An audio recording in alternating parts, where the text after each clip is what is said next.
Thank you, Faye. Good afternoon, everybody.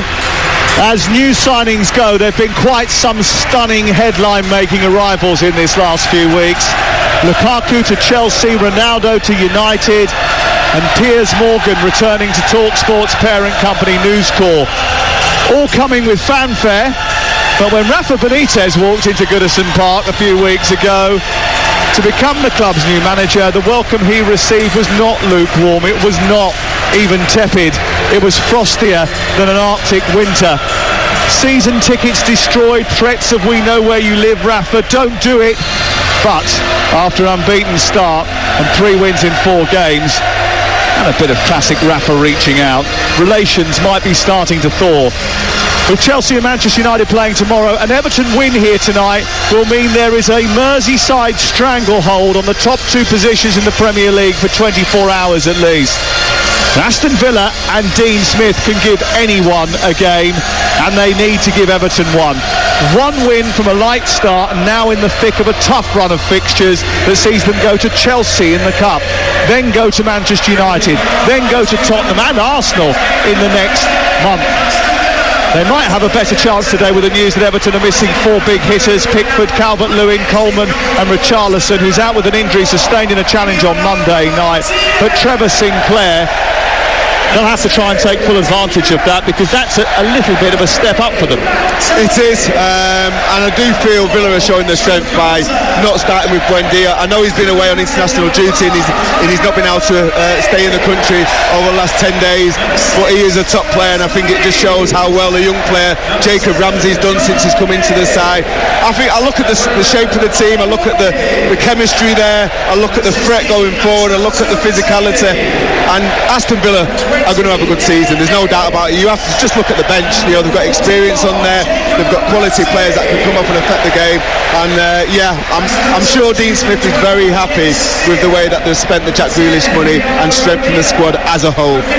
Let me run through the 2 teams for you, starting with the home team Aston Villa, who have got Emi Martinez back in goal, Ezri Konsa, Axel Tuanzebe and Tyrone Mings, who formed a rather decent back 3 last week. They were really unfortunate not to get something out of the game at Stamford Bridge. Cash and Target are the right and left wing backs, Douglas Luiz, John McGinn and Jacob Ramsey in midfield, with Danny Ings and Ollie Watkins, who was a real handful.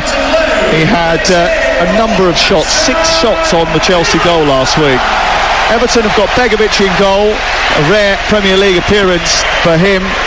Mina, Godfrey and Keane, the back 3. Iwobi comes in at right wing back, and Digne at left wing back, although that isn't confirmed. It may well be that Godfrey plays at right back in a 4. That is another possibility. We'll see how it shapes up. Takura and Allen are 2 holding midfield players. Townsend and Gray either side of Salomon Rondon in attack. We are in the Trinity Road stand at Villa Park, one of 4 independent stands at this famous old ground. We are just left of the halfway line, 20 yards from the touchline for the last of 3 game day commentaries. And before we start, both sets of players take the knee as they continue to ask for equality for all races and an end to all forms of discrimination. We're underway on game day, the last of 3 commentaries. Earlier today, Brentford beat Wolves away from home, Liverpool beat Crystal Palace on TalkSport 2, and now Everton look to try and keep pace with their city rivals at the top of the Premier League, live and only on TalkSport. And Everton have the ball deep inside their own half, and it does look like Godfrey's going to play at right back in a 4, Trevor Sinclair. They're in white shirts with black shorts and thick yellow trim, attacking the Holt end away to our right, and the home team Aston Villa in claret shirts with light blue sleeves and white shorts, attacking the goal away to our left. And they're not blue shorts, they look like navy blue to me. Of all the things that I've said in the last 2 minutes, that's the thing that you pick up on. Great atmosphere. I mean, for the players, I mean, if you can't get inspired by this atmosphere in this opening couple of minutes, you shouldn't be playing football. Great atmosphere. The Villa fans will be expecting today, especially with the weakened side that Everton have had to put out through injuries. And just going back to that James Tarkowski challenge against Richarlison, I thought it was poor. You know, forget about what the personality is or the characters that are involved. The referee has got to protect the players, and for me, that was out of control from James Tarkowski. And I'm a big fan of his, but it was reckless, and it should have been dealt with. It's why Everton don't have Richarlison available for selection this evening. And just to clarify, they are wearing their 3rd strip, which is indigo blue shorts. And they're kicking the ball clear from inside their own half. Midway inside it is Keane. He hacks it upfield, high up into the air under a little bit of early pressure. And Ezri Konsa skates into the right fullback position where he receives the ball for Aston Villa on what is a overcast day in the West Midlands. The floodlights are on and Villa in possession with Tyrone Mings. The captain clipping the ball down the left, looking for the run of Ollie Watkins. Ben Godfrey and Yerry Mina shut off his ability to dart into the left channel. It goes behind and away for a goal kick, and it's with Asmir Begovic. 2 minutes played. You're listening to TalkSport. Aston Villa 0, Everton 0. Yeah, I think Godfrey's going to have to do that quite a lot, and Mina down this right hand side of the pitch for Everton, because if there's one thing we know about Ollie Watkins is it's his running power, and he will run into them channels, and that'll possibly open up a little space for Danny Ings to come to feet and link it up that way. So a little bit of yin and yang, dovetailing by the two strikers at times, just to try and disorganise this back four of Everton. Last week Aston Villa failed to score but conceded within 15 minutes, and Dean Smith's side conceded early goals against Watford and Brentford, so keep your eyes peeled early doors. Here's Andros Townsend, who can hit them from anywhere. I don't think he's going to hit it from the halfway line where he's currently stationed. He's beaten to the ball by Target, back to Mings, and then across to Axel Tuanzebe. A square ball out to the right, collected by Konsa, then on to Matty Cash, who's right by the touchline, swings it down the right side, looking for the run of Watkins. There's a little mishap by Keane, and Keane eventually recovers. He wasn't under enough pressure to really panic too much, but now Everton trying to break the press and then get over the halfway line. Through the centre circle is Iwobi, up to Godfrey, who's got speed about him as well. He helps it on towards Townsend, who runs diagonally towards the edge of the area. A reverse ball to Godfrey again. He'll get a low cross in towards the near post, and Rondon is there, and he's managed to get the ball into the side netting after getting just ahead of Axel Tuanzebe. There might have been a deflection on the way through, and it's out for the first corner of the game. It's brilliant defending by Tuanzebe. It looked odds on. Rondon got the ball under control. It was a Godfrey cross into the box. On the floor, I was quite surprised. He took his first touch with the outside of his foot, and he looked like he was trying to squeeze it in that near post, but Tuanzebe came across with the sliding tackle, and it probably was a goal-scoring sliding tackle as well. Yes, it was excellent defensive work by Axel Tuanzebe. And it's a corner inside the first 4 minutes here, away to our right in front of the Holt end, which will be taken by Andros Townsend, left-footed into that near post, and it's Solomon Rondon who gets across the near post and flicks it goalwards. It's only narrowly over the top. A really bright start from him. He's had 2 efforts on goal in the opening 4 minutes. Yeah, that's what we expect him to do. Any balls into the box, he gets the run on his marker, leaps well, he's got great time, and he is a real force in the air, and that's something that the back three centre-halves of Aston Villa will have to be aware of and try and block him, get bodies into him just to get him off target, because I don't think with the size of him, and if he times his run perfectly, they can compete with him in the air. You're listening to TalkSport. After a run that saw them keep 10 clean sheets in 17 Premier League games, Aston Villa have recorded just 2 shutouts in their last 16, and they've looked vulnerable in the early stages of this game as well. Here's Target, getting it forward, looking to try and find Danny Ings, cut out by Allen, who is playing in central midfield for Everton, halfway inside his own half. He kicks it towards the halfway line. Rondon can't hold on to it. He's getting an earful from Rafa Benitez. Those two good mates, I think. It's the 3rd time that Rafa Benitez has signed him now. Yeah, I think, listen, you get that relationship with managers, and he knows that he can rely on him. For me, I don't know if it's the kit, but he doesn't look in the best physical condition I've seen him. I know he's a big guy, and possibly that's something to do with him not getting a lot of game time, but he's got his opportunity now, and let's hope he can give at least an hour, 70 minutes in this game. Well, they'll need to, because of the injuries that they've got in that forward position to Dominic Calvert-Lewin and to Richarlison. Yeah. Here is Damari Gray, who's had a bright start for his new club. On the left side, though, the ball's won by Target. Target tries to get across him, blocked by Townsend, deflects behind, and away for the first Aston Villa corner of the afternoon. I thought this was going to be quite a lively end-to-end game. These two teams certainly have been playing some neat football in the opening stages of the season, and let's hope that that continues. 6 minutes gone, goalless. Yep, corner on the left-hand side for Villa. Douglas Luiz is going to put a right-footed in-swinger in. Let's see how many bodies we can get across the goalkeeper here. Well, 4 of them are surrounding the goalkeeper. They're in. What does that tell you? The goalkeeper's in Aston Villa jail over on the far side. They don't fancy him. The crossbar. And Douglas Luiz is going to stick it in right into that area, and Tyrone Mings is there. It's a big save by Begovic, and then it's smuggled behind eventually by a melee of bodies behind the goal. Well, the accusation was that might have flown past Asmir Begovic, but because of the goal decision system, we know that wasn't the case. pace, but it was a brilliant ball in by Douglas Luiz towards the near post, and Mings got up, and it looked for all the world as if it was going to go straight past Begovic, but it's a brilliant reflex save. Absolutely brilliant save by Begovic. It's a vicious cross into the box. As I said, right-footed, in-swinger, loads of pace, quite a low trajectory of the ball. Mings timed his run perfectly. Begovic couldn't get anywhere near the initial contact because he was surrounded, as you said, Sam, by loads of Villa players. But when the ball deflected off Mings' head goalwards, it was probably central, but into the roof of the net. It was a fantastic save, and it still had to get dealt with on the line by the rest of the Everton players. 0-0, and Douglas Luiz has got another corner which he's going to take right-footed towards the near post. Not the greatest corner, it was a bit flat and low, that delivery, and Everton are going to run it clear with Andros Townsend up over the halfway line, then on speed in towards Damari Gray, who moves towards Target. Good tackle by Target, brilliant work by him. Doubling up was Douglas Luiz, and they've got away with the ball, and Danny Ings has held onto it well and gone towards the touchline, and a good record against Everton in Merseyside derbies. In fact, he's got a good record for stop against Everton. Here is Jacob Ramsey into McGinn. Good ball, lovely little turn by McGinn, but Doucouré held him up just momentarily. Goes back into Douglas Luiz, right in the centre of the centre circle, and the noise and the blood of the Aston Villa support is up and raring to go. Here is Target on the left-hand side, halfway inside Everton territory. Goes back to Axel Tuanzebe, and they'll try and build again. There is a sizable Everton support over in the far corner of the Doug Ellis stand, away opposite us and towards the left-hand side as we look at it. But it's Villa who have the ball now. Luiz trying to pick out Target, too heavy, and it goes out on this near side, and it is away for a throw-in to Everton. Yeah, it's been a promising start by Villa. Got the ball into this final third quite a few times, and you can sense the anticipation and the expectancy from this Villa Park crowd.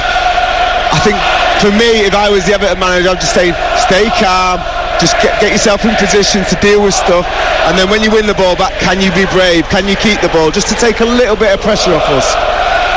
Gray trying to help it on, but Tuanzebe's going to get there. He hooks it over his head by the touchline on this near side, up over the halfway line.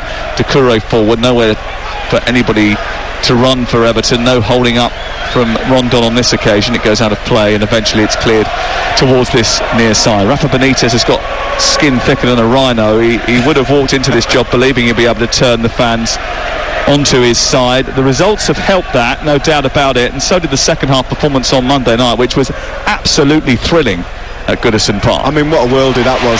Here is Ings picking the ball up midway inside the Everton half. It's out to Cash, who turns brilliantly, gets into the right wing position, produces a cross which is a little bit too heavy, goes out of play over on the far side. He's the only Villa player to play every Premier League minute this season, Matty Cash.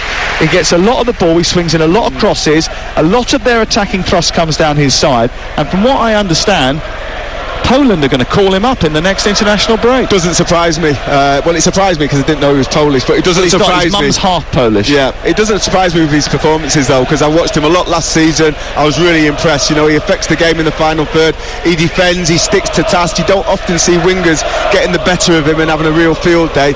And yeah, he's learning his craft, and improving all the time. And early on in this game, again, he's shown that he doesn't respect Digne too much, that he's not going to try and knock it past him and get crosses into the box. Ball is out of play on the far side. It's a throw-in in front of the Doug Ellis stand, which Cash will take, the aforementioned Matty Cash, into McGinn. McGinn now with a bit of space on the left, and Target can attack the penalty area. He moves into a position from which he can cross, but he slams it straight into the shins of Ben Godfrey, who has shoulders like a razor blade, and they're as square as SpongeBob.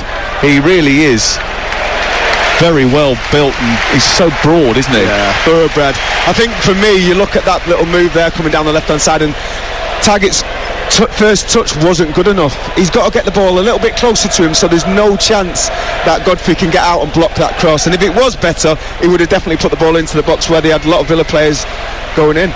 Here's another Matty Cash development this season, a long throw which he is able to torpedo into the box. He's going to take it from the left-hand side, higher underneath the goalkeeper, and he has to backpedal and reach for the sky and bring it into his chest. Tyrone Mings was the closest Villa player to him, didn't quite work out, and Begovic will bowl it to the far side of the field. It's collected by Luca Digne and then up to Iwobi, who is playing over on the left as part of a front three, not as a right wing back as we initially anticipated.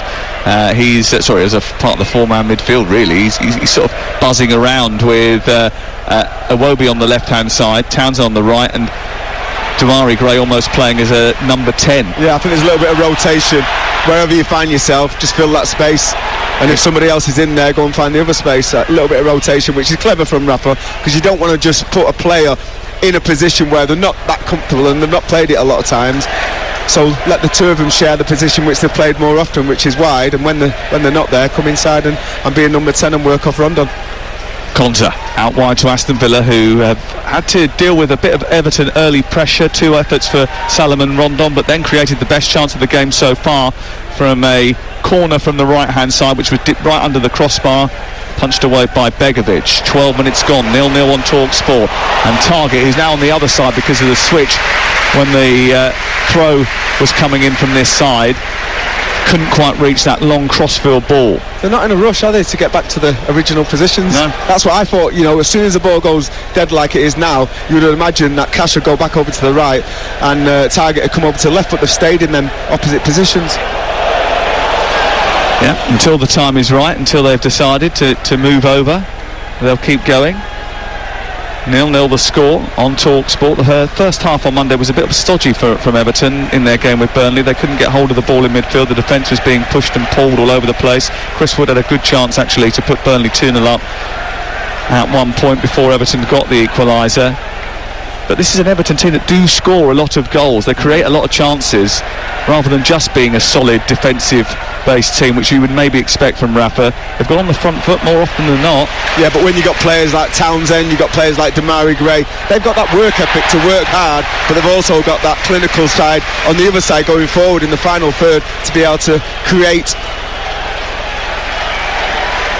Ollie Watkins has drawn a foul over on the far side, a good 20 yards outside the penalty area. It's going to be John McGinn who stands over the ball. It was actually, but he's left it now for Cash.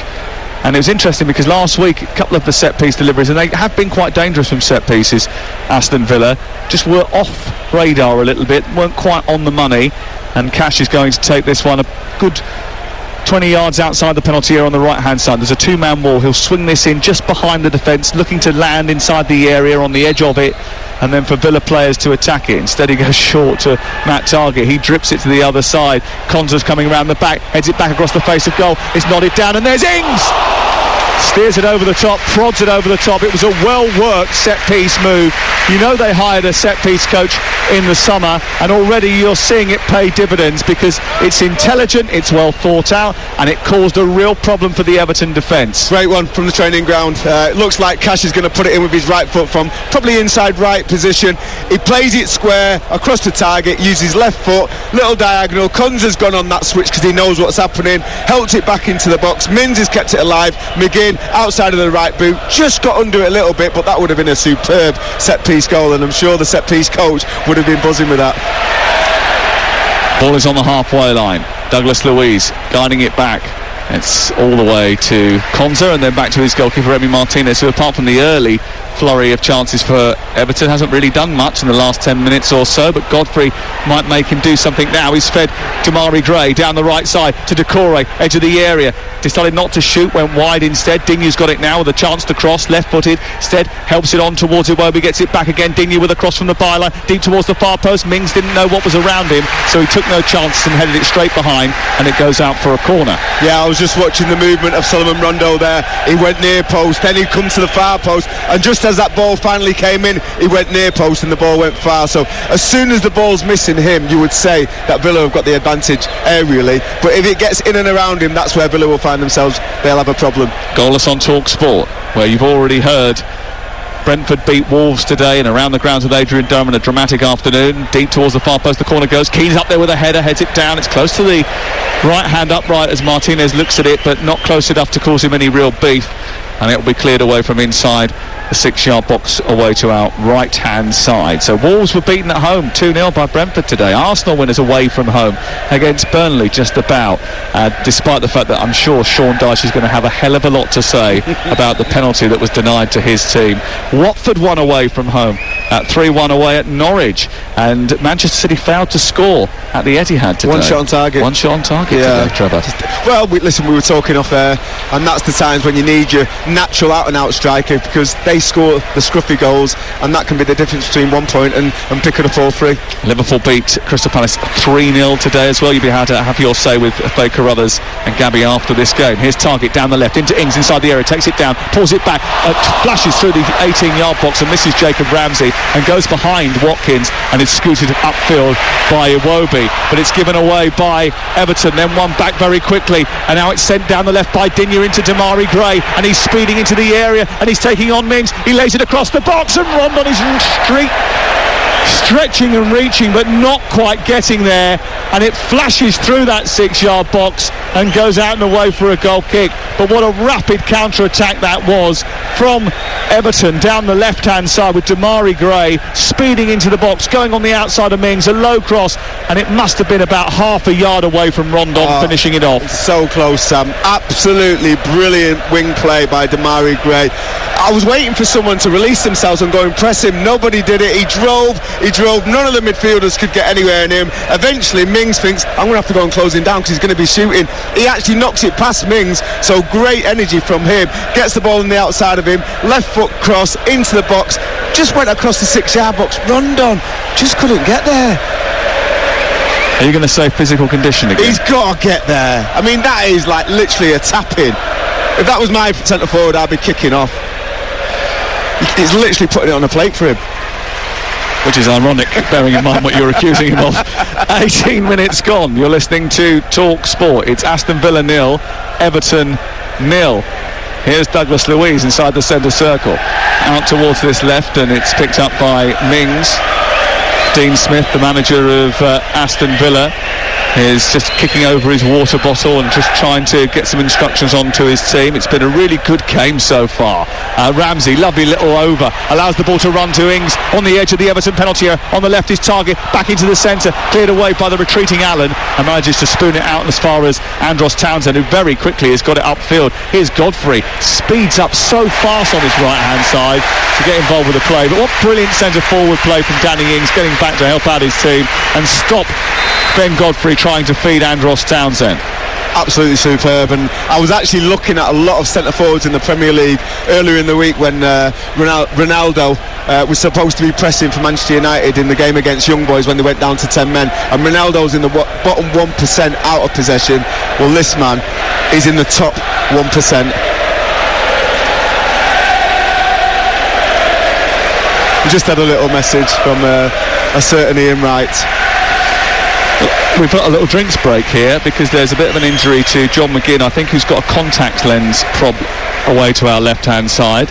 And the reason we got a message from Ian Wright is because I put a picture of you on Twitter, didn't I? And you look quite small. Here's the latest odds. It's currently Aston Villa 0, Everton 0 on TalkSport. The latest odds come from Betfair, the official betting partner of TalkSport's Premier League coverage, where right now you can get Aston Villa to win at 6-5. You can back the draw at 11-5 and back Everton to win at 3-1. That's all thanks to Betfair, where you'll get no cash-out suspensions on match odds on football. Full terms at betfair.com, 18+, begambleaware.org. And there's still a bit of treatment ongoing for John McGinn away to our left-hand side. Doesn't look particularly comfortable. I think it might have happened when the header went in from Mings from the set piece earlier, and he looked like he took one in the face there, and he's obviously been playing with maybe one problem. It looks like it's a cheekbone or something. Yeah, it might be, it might be a cheekbone issue. It is very hard though. He can play on with that. Have you seen my scar from a cheekbone injury? Literally, they have to prop your cheekbone, go in there, go down with an instrument, prop your cheekbone back into position. Just for people who can't see you, as you're saying, go in there, that's going in your temple. Yeah. Wow.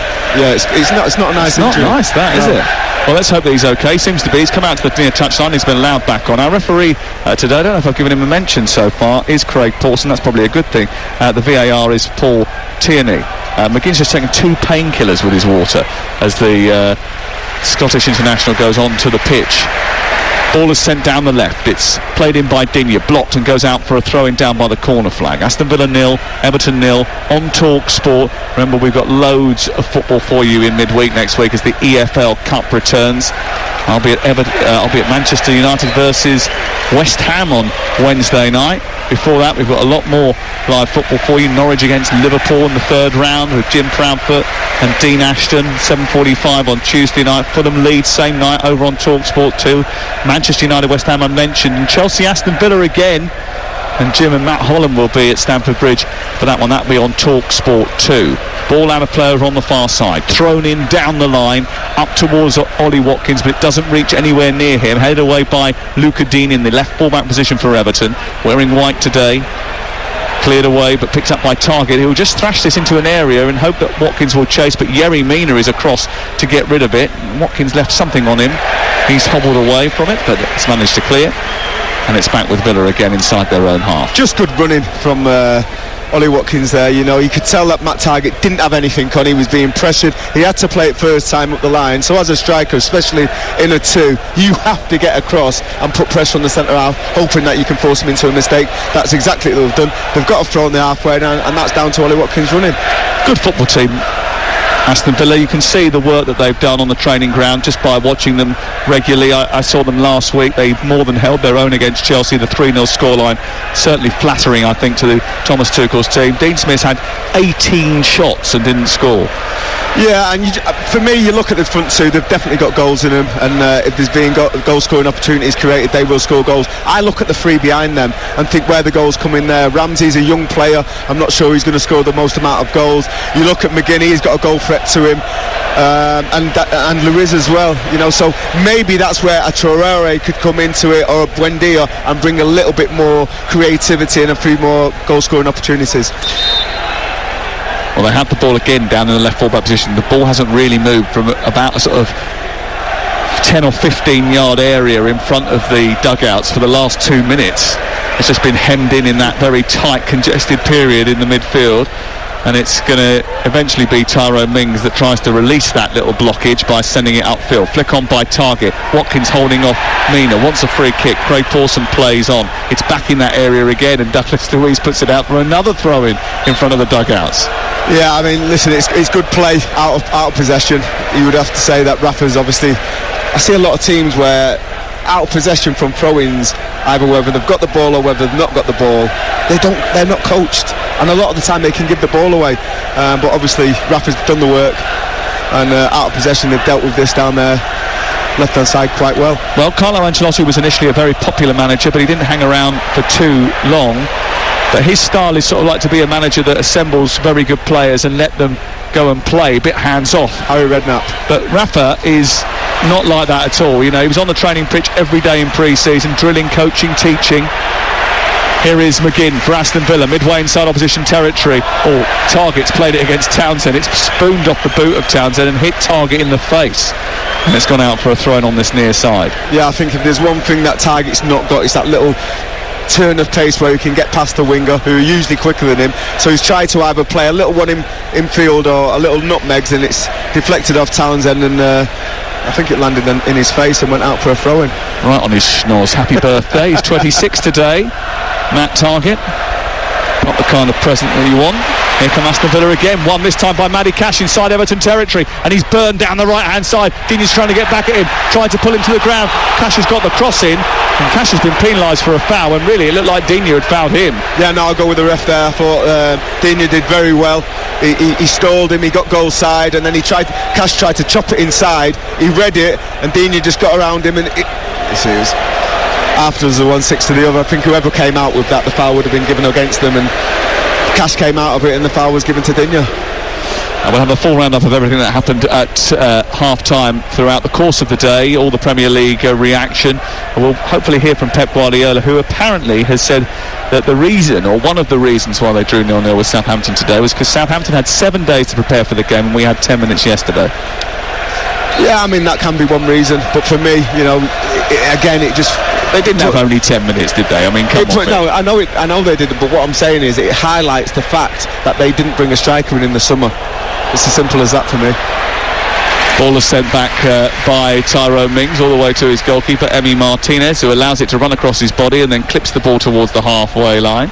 It's taken down by Doucouré, moves infield, played out to the right, and it's retrieved by Townsend, who looks to take on Ings, who gets a little something on that, and the deflection almost took it into a dangerous area, so Mings took no chances and managed to clear to halfway. Watkins with a little nudge in the back of Yerry Mina. Referee said play on. The ball came through to Keane anyway, but Rafa Benitez wasn't happy and made his feelings felt to Simon Hooper as the fourth official. It's gone a bit scrappy in the last 10 minutes this game after a really bright start to it. Damari Gray out to the left, now onto Luca Dean on the edge of the area, and that was a ball which can only be described as totally dreadful, and he sent it well wide of the target, which was Iwobi, and went straight out of play. It was just a mistake by Digne. Yeah, poor ball. But just looking at that little duel between Yerry Mina and Ollie Watkins is not going to stay there, so Yerry Mina can just bully him and get physical with him and get that contact with him. Oh, and he's won the ball here from Godfrey, and he's now running it. Mina in towards the area, goes down, comes out on the edge of the area to McGinn, who shoots down towards the goalkeeper's right, but it's wide of goal, and it goes out of play, and it's away for a goal kick. But just for a moment there, I wonder whether or not Watkins was going to get himself a little penalty. He just came inside Mina, and there was a little contact between the two, and there's a running battle developing between the two. I don't think they were too happy about the contact on Godfrey just prior to that from Watkins, who, he felt the collar of the Chelsea defence more than once last week, Trevor. He works incredibly tirelessly. He got 14 goals last season. You can see why. Yeah, and listen, he's played in the non-league, so he knows about all this contact and having a little duel with players. There he is again, down the left channel. He's beaten Mina to it, produced a cross, too heavy this time. Douglas Luiz was lurking with intent inside the area. Ings was doing his best to get up there, but Watkins' cross was too heavy for everybody. It broke down, and Everton can bring it clear. Yeah, he's almost just tried to guide it into an area, but just got too much power on it, and it went harmlessly. Picked up by Gray, right side, jinks into the area, past target, into the box, left-footed shot, takes a deflection, blocked by Mings, comes back out to Doucouré. Everton spicing things up again.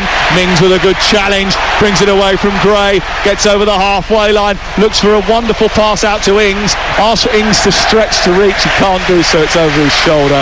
Would have been absolute quality if they'd pulled that off, but it was a brilliant, quick, back-to-front move from Aston Villa, led by their captain Tyrone Mings, who last week had a bit of a wobble and is determined to get back on track. Yeah, did really well, anticipated that pass into Rondon's feet, nipped in front, got there first, then drove down the left wing. There was nothing on this left-hand side, so he had to try the cross-field ball, and the contact was superb. It was just a tiny bit overhit for Danny Ings, who couldn't get that first touch on the ball, or else, like you said, it would have been a superb bit of play from the Villa captain. Aston Villa 0, Everton 0 on TalkSport with Now. Don't forget, with the Now Sports Day membership, you can watch Aston Villa versus Everton live right now on Sky Sports with just $9.99 without a contract. Search Now Sports.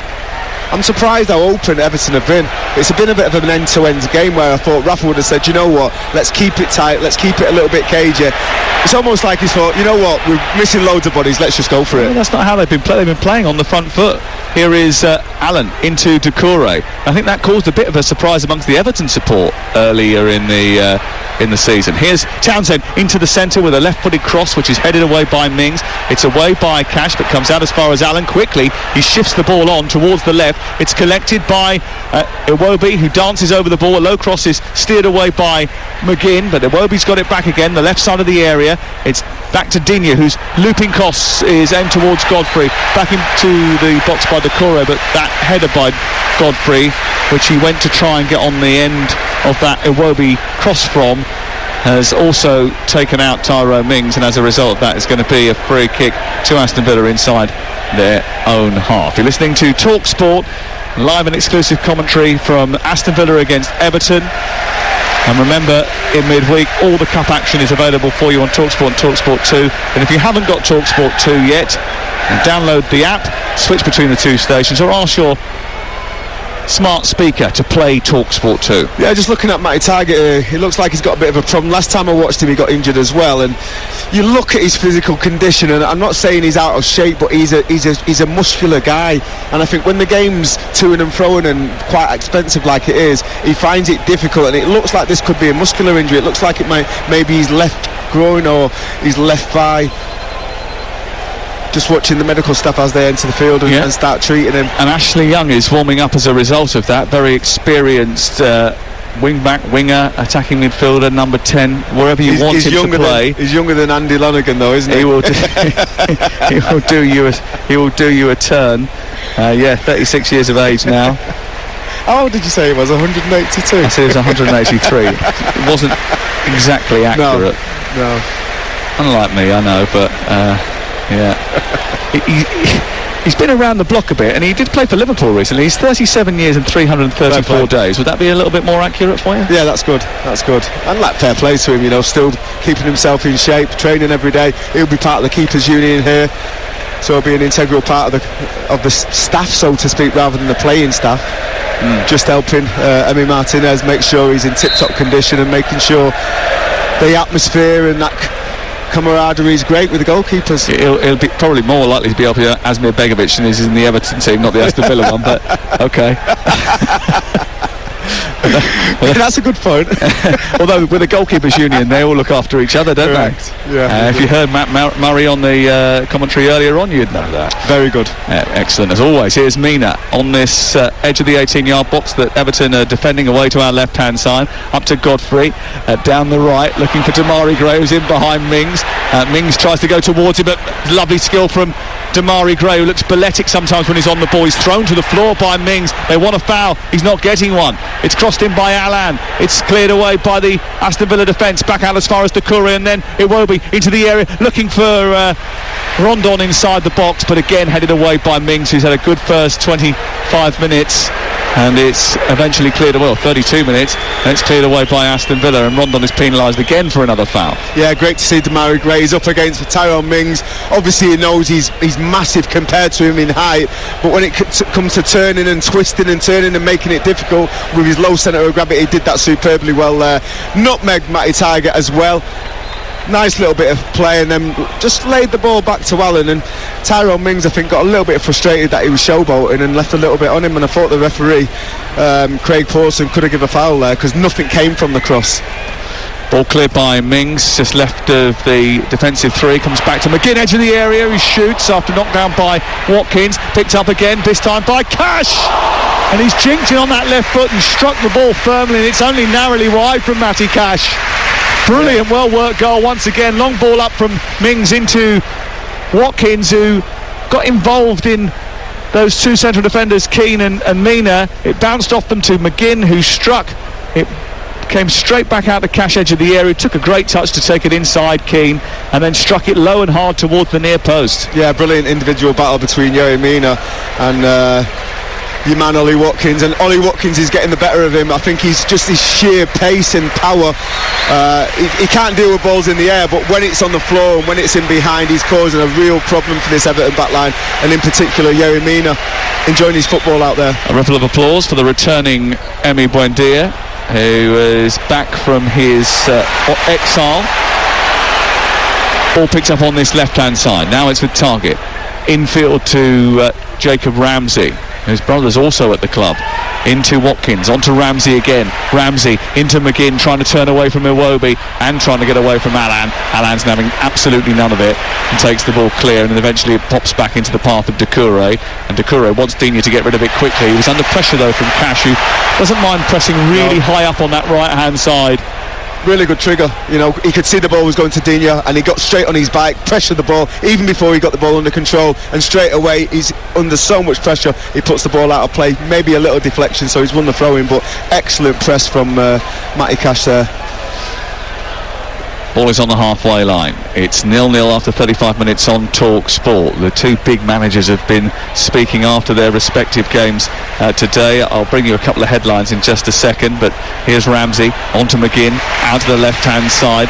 Now it's collected by Target into Ollie Watkins, back to Target again. He's about 5 yards outside the box, down the left side of the area, sends it back to Mings, who's looping cross, is met by Cash. Cash heads the ball into a dangerous zone before Alain smuggles it out towards the far side. Lovely take by Gray over his head, and now a chance for Iwobi to get away, and Gray is joining up with him, and Rondon's in the centre, and Iwobi is still skating down the left side into the box. Can he produce a cross? He can! but it's too close to the goalkeeper, doesn't get any flick, and it goes behind and out of play and away for a corner kick. And they've got a problem here, Aston Villa, because John McGinn has just turned to the bench and said, I cannot continue. Wow, brilliant play from Demarai Gray again. He pinned his man before the ball got headed by Allen. He knew where the ball was going, he fought for the space, pinned his defender, got there first, controlled the ball, little overhead kick to put in his mate, and then what did he do? He didn't stand and admire his pass, he got up the pitch and tried to get it on the edge of the box. Brilliant play from the young winger. Corner kick to Everton, taken by Demarai Gray in the corner of the Doug Ellis and the Holt end. It's right-footed, it's deep towards the far post. Mina keeps it alive, sends it back. Allen back into a dangerous zone. No one in white arriving, but it's put behind anyway by McGinn because no one gave him a shout. He complains about that. It's another Everton corner. What a touch that was. Yerry Mina out the sky with his right foot, just laced it, settled the ball, kept it in play, laid it back, and the ball into the box was dangerous. Good little spell this for Everton. Another corner to be taken by Gray, this time shorter to Townsend. Townsend, who approaches the area, reverse ball back to Gray. Gray got it stuck under his feet, so couldn't whip it in first time. Now gets it out and produces a cross towards the far post. Mina is there with a header, but it was a good block by Matt Targett, who did really well to help it into the sky, and the deflection takes it into the air, and Emi Martinez will bowl clear. They wanted him to throw the ball out because they want to get John McGinn off the field, but they haven't been able to do so as of yet, and Douglas Luiz is charging up the field instead, and Ramsey's gone between two Everton shirts, got to the edge of the area, tried a shot, might come back to him again. Iwobi slides in and manages to hook it clear from inside the D, and then it breaks towards the halfway line, and now it's with Rondon, who holds it up really well, turns and fires it into Doucouré. Space on the far side for Iwobi, but they wait, hesitate, build with Digne instead. He charges over the halfway line, and Everton are coming forward once more, and Dean Smith will be a little bit disappointed that they haven't been able to get John McGinn off yet. He's committed a foul now. The referee says play on, and still Everton go forward. Wow. Doucouré onto Townsend, who runs up towards Douglas Luiz and then goes on the outside of Jacob Ramsey, plays it square across the box. Iwobi with a lovely little turn, but he didn't quite pull it off because Matty Cash was alert to danger, and now Aston Villa can try and bring it over the halfway line with Ings, who scoots it over the head of Mings. It's away by Godfrey, and Everton have it back again. Still 0-0. Little concern for Rafa Benitez. Demarai Gray's been a star man in this first 40 minutes. He's got a problem. He won the ball back in the Aston Villa half, but he looked like he scringed his knee and he stayed down on the deck, and there was bodies dropping left, right and centre, and it looks like John McGinn's seen the end of this game. Yes, John McGinn travels off the pitch. They're just checking to make sure that if he has got concussion or something like that, he's being dealt with properly rather than being rushed off the playing surface. Yeah, but come on, Sam, how long ago did he have that concussion? You know, was it from that incident after about 20 minutes? No, it was earlier than that, I think. The ensuing corner, it was the first real effort that they had on goal, wasn't it? 7 minutes, yeah. I've got it down here. So if he's had concussion since then, that's a poor do. Do you know what I mean? He's been playing for 30 minutes with concussion, if that's the case. Well, he's coming off the field of play. It might be a broken bone. So if it's a broken cheekbone, he might have wanted to try and play on, and it's just causing him too much pain. He took 2 painkillers, as we've seen, so I'm hoping that that's the situation and that he didn't have concussion. Marvellous Nakamba is coming on instead, the Zimbabwean, 27 years of age, was linked with Everton last summer. He was one who didn't go away on international duty because Zimbabwe at the time was on the red list. Yeah. He's on for John McGinn after just 39 minutes, and he's just explaining how he's feeling to one of the assistants down on the touchline. I wonder whether or not he's saying I just couldn't see out of this eye, or he's certainly talking about vision in some way, shape or form. I think if it is a broken cheekbone, that can start getting inflamed quite quickly, especially if you're running around and you're not resting it and getting ice in it, which is what you're supposed to do. So if that's the case and he wasn't concussed, then you have to say that they've made the right decision, but let's hope it's not concussion, because the problems that we're seeing players get with Alzheimer's and different brain injuries, we need to look after them better. 5 minutes to go before half-time. You're listening to Talk Sport, and it's Aston Villa 0, Everton 0, but Tyrone Mings has had an effort which was well saved by Begovic, and Salomon Rondon has had 2 good opportunities for Everton, but it's still goalless. Here's Yerry Mina, and the team news before the game was quite significant for Everton anyway. Jordan Pickford, Seamus Coleman and Richarlison all unavailable to Rafa Benitez, who already had to do without Dominic Calvert-Lewin, so it's a bit of a scratch squad for the Toffees, who have come to Aston Villa to try and continue their wonderful start to the season, winning 3 of the first 4 matches. Thrown in by Godfrey down the touchline, away by Mings, picked up by Ings, and played infield to Douglas Luiz, onto Watkins now, and Cash has made a run on the far side. He came infield instead to Douglas Luiz, who was tracked and harassed and pulled over by Doucouré, and now it's a free kick to the home side Aston Villa, 12 yards outside the box, just a shade left of centre. Yeah, Doucouré still feel hard done by. He got clipped earlier when the ball was about 2 phases ago, and Craig Pawson didn't give him the foul. They ended up getting out of that situation anyway, but he's still referring back to that. But it's a poor challenge, he's wrong side, he's made the challenge, the ball's nowhere near, and it's a simple one for Craig Pawson to give away. Target standing over it, and referee Craig Pawson just marks out 10 yards and then gets down that now ubiquitous disappearing spray. And Mings up from the back, Konza up from the back, Tuanzebe lurking just behind Mina. Looks like we might have something here as well. Left-footed delivery towards the far post, aimed towards Tuanzebe. It falls inside the 6-yard box, and Jacob Ramsey just couldn't quite stretch out. Comes back to Nakamba, out to the right-hand side, collected by Ramsey, and now it's on to Douglas Luiz, and Ramsey's still galloping down that right side, not going to reach it. Digne goes across, doesn't play it, lets it go out for a goal kick away to our left-hand side. I think that was a perfect ball for Tuanzebe. I think he's got to get his head on it. He didn't believe he was going to get through to him, and it almost just hit him and then bounced down. I think if he really attacks that with conviction and wants to get his head on it and get that first contact and get it on target, I think he gets a header on target there. Just a confirmation that is a concussion substitute that has been made.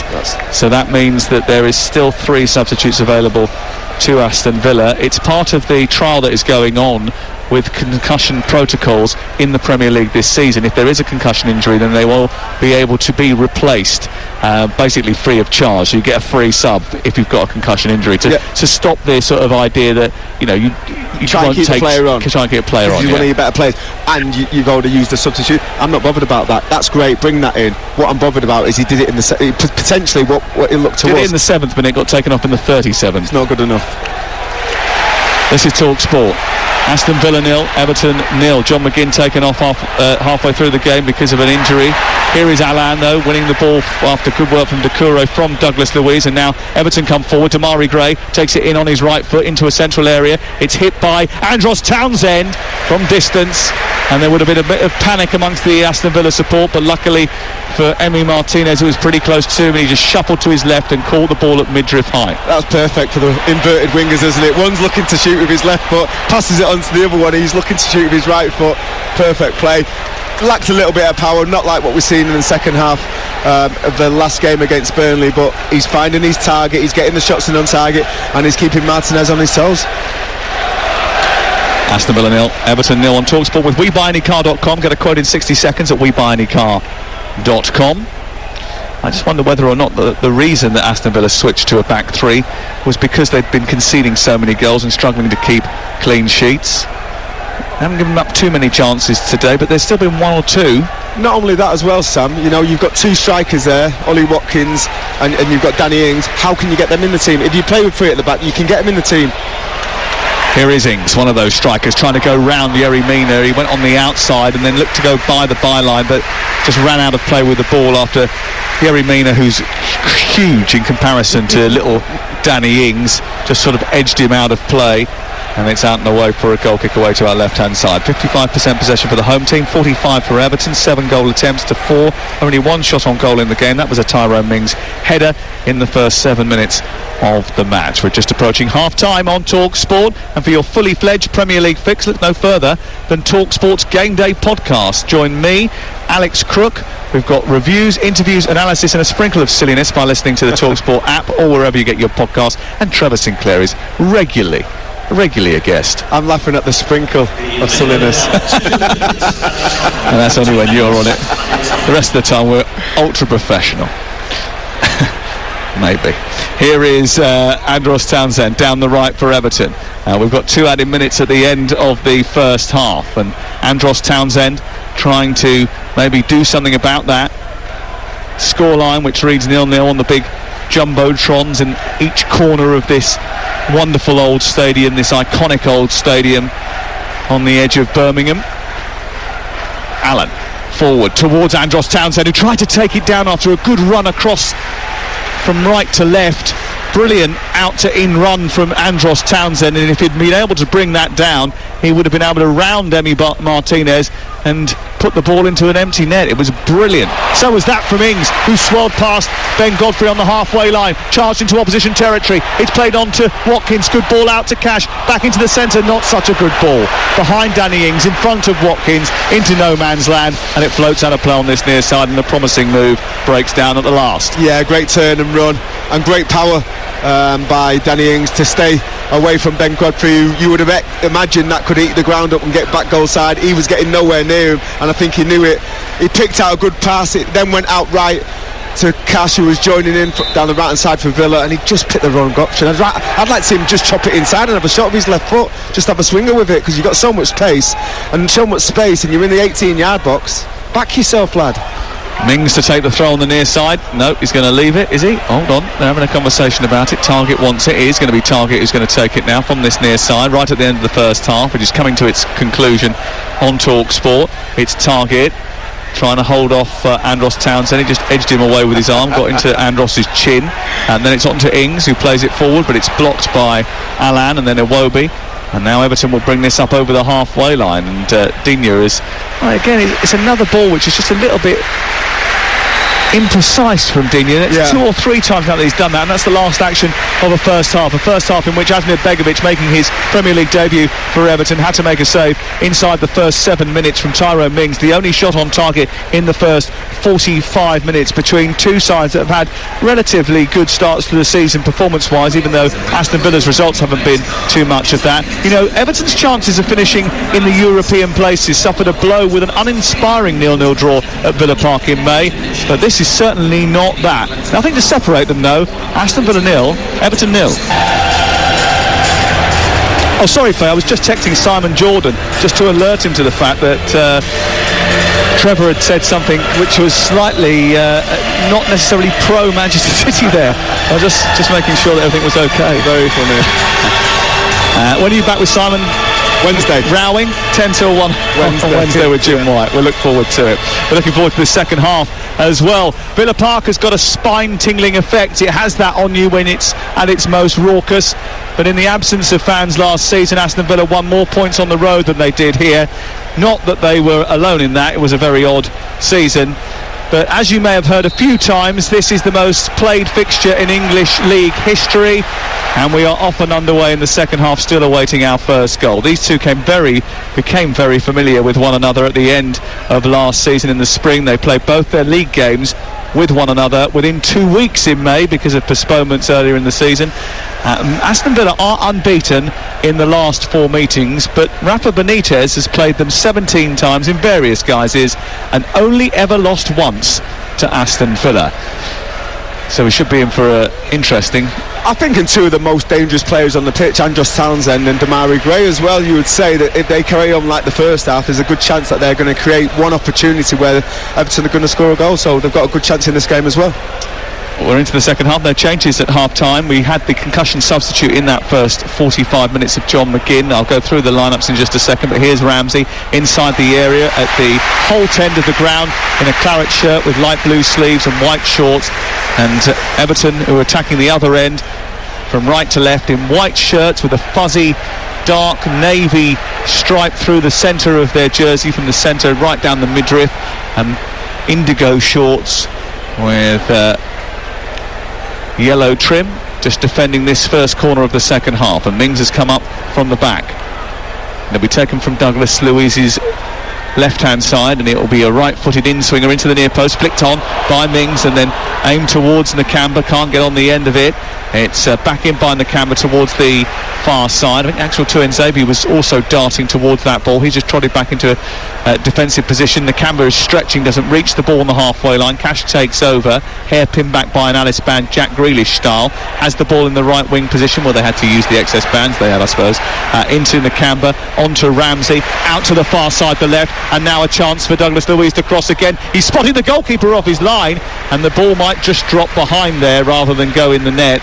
It goes narrowly wide, but Asmir Begovic just had a bit of a panic up and started to scurry to his back post, thinking that cross from Douglas Luiz was going to nestle in underneath the crossbar. Yeah, a good switch of play from Aston Villa there. They were going down the right, they switched it out to the left. It ended up with Douglas Luiz. He got it out onto his right foot on the left-hand side. He looked like he was trying to pick out Ollie Watkins. He's over-hit it, and Begovic, like you said, had a little panic up and thought this might creep in the top corner, and fortunately for him it didn't. It went out for a goal kick, and away we go. We played 2 minutes of the second half. The 2-11s look like this. Martinez is the Aston Villa goalkeeper. It's Konza, Tuanzebe and Mings, the back three. Cash and Targett, the wing-backs.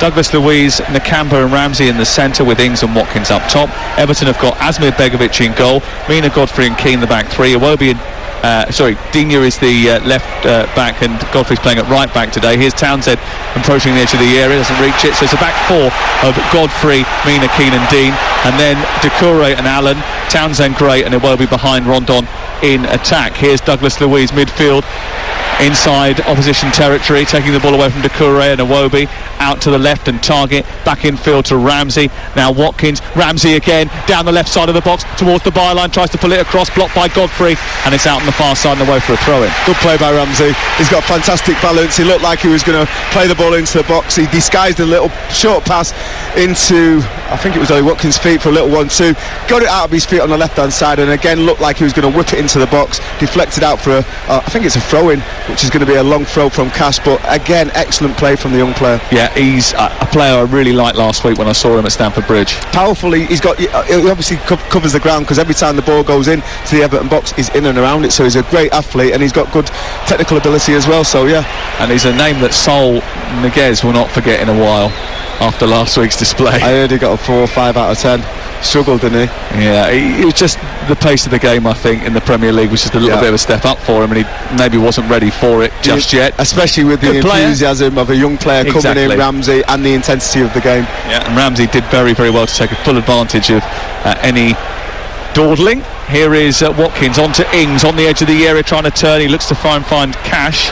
Comes out to Nakamba, who takes it away from Rondon and moves out to the right wing position where Cash is being tracked by Iwobi. They're back into the centre circle, Aston Villa, and they recycle it out to the left, and Mings on to Targett, back to Mings again. The captain clips it down the touchline, and well, it's headed away by Godfrey, but comes back to Mings, and then it's not a great clearance again, but Everton have got hold of the ball, and then Nakamba shuts down a promising attack, and then the ball bounces around in midfield a couple of times before eventually Mings adds a bit of composure to the situation. Picked up by Cash on the right, being tracked by Digne, who's following him everywhere. Into Nakamba on the cusp of the centre circle, clips the ball elegantly out to the wide left, taken down by Targett. A low ball into the near post is poor, and it's away at that front post by Yerry Mina at the halfway line. 0-0. Ball into Jacob Ramsey, juggled with by Watkins, harassed by Townsend, who escapes to halfway. A little clip by Mings, who just nudges it over the top of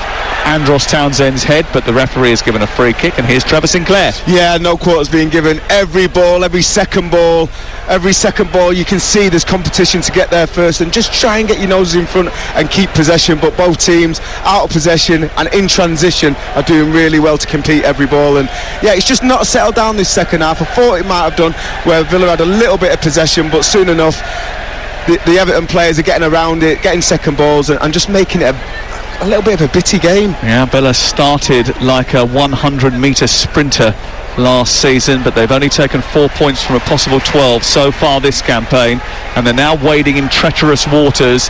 They're already 8 points worse off than they were at this stage last season. Here is Targett down the left, looking to try and get it into Ramsey. Ramsey had made a really good run, but it was just a bit behind him. It's cut out by Mina, and it's cleared away. His distribution, I've got to say, Targett on that left-hand side, has not been great. It's been off target. Yeah, his crosses have not been great. You know, they've not been clearing the first man. When he's had any kind of pressure on him, he's looked a little bit rushed, and more often than not, he's given the ball away or made a bad pass, and we've just seen a repeat of that on the left-hand side again with Targett. I think that the referee just probably got a little bit frustrated with the number of little challenges and bitty sort of turnovers of possession. He's given a free kick here, and Matty Cash was fouled by Iwobi, and Douglas Luiz is going to try and toss this into a crowded penalty box away to our right. Konza's just got a little instruction from the coaches on this near side, and he's gone in towards the centre of the D.